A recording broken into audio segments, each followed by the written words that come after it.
Text-to-voice synthesis provided by Vidnami. None of this is about politics. January 10, 2021 by Anna von Reitz. Clue: none of this is about politics, this is about crime.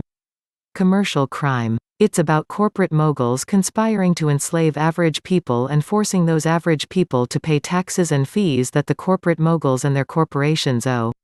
It's about corporations using and abusing the powers of the government to protect themselves and their bosses at the cost of everyone and everything else. It's about foreign governmental services corporations masquerading as the American government, impersonating us and accessing our credit under conditions of fraud and color of law. It's about the fact that the municipal corporations that have done this are forfeit for their crimes. Think of every U.S. corporation in America being placed under new management, and a lot of the top bosses going to jail. Trillions of dollars worth of corporate assets are on the table. The Vatican is not happy, because it loses control of those assets and income from those assets. The investor groups backing and feeding into the Vatican, mostly EU governmental services corporations and huge banks, aren't happy, either, because they stand to lose money and power, too. They've had a heyday bilking the Americans for 150 years, and they not only don't want to give up the gravy, they want to increase their share, when in fact they are not owed a penny. Quite the opposite. Like people who have lived on welfare so long that they can't imagine having a job and fending for themselves, these European governments, which are incorporated governmental services corporations and not actual governments, have grown used to the American teat.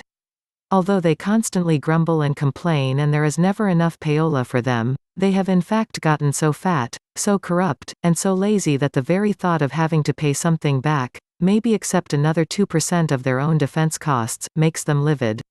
Why should they have to pay for their own defense costs? The Americans are responsible for that.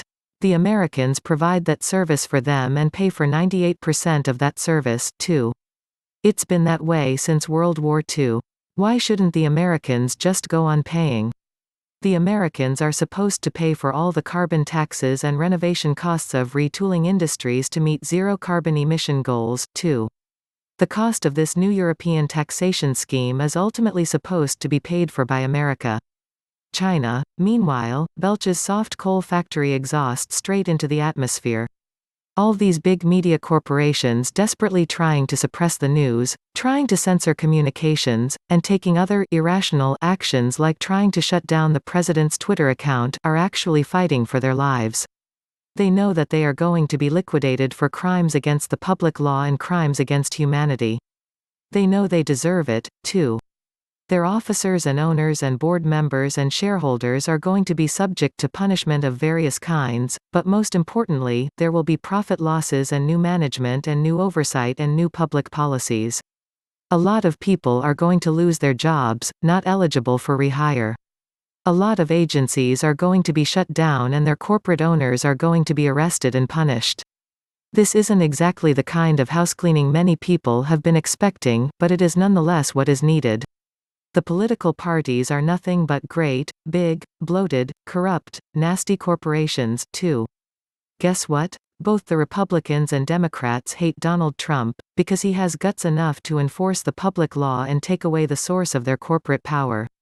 They might have to work for a living, too. So stop thinking of this in terms of Republican v. Democrat. It's really nothing like that. It's the people of the world against rogue corporations and criminal, predatory business enterprises, sheltered monopolies, interlocking trust syndicates, the abuses of so-called government corporations, commodity rigging, interstate bank fraud, rigged courts, and so much more. This entire crisis is about crimes committed by corporations against living people worldwide. And the Pope, as we pointed out a couple days ago, is responsible for this mess, because instead of riding herd on all the various corporations and regularly disciplining and liquidating those that go bad, the Pope and the Roman Curia responsible for creating all these legal fictions, have turned a blind eye.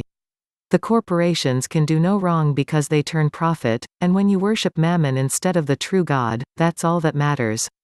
We have offered them the possibility of peace based on liquidation of a small number of corporations and patents associated with those corporations in lieu of liquidation of all U.S. core.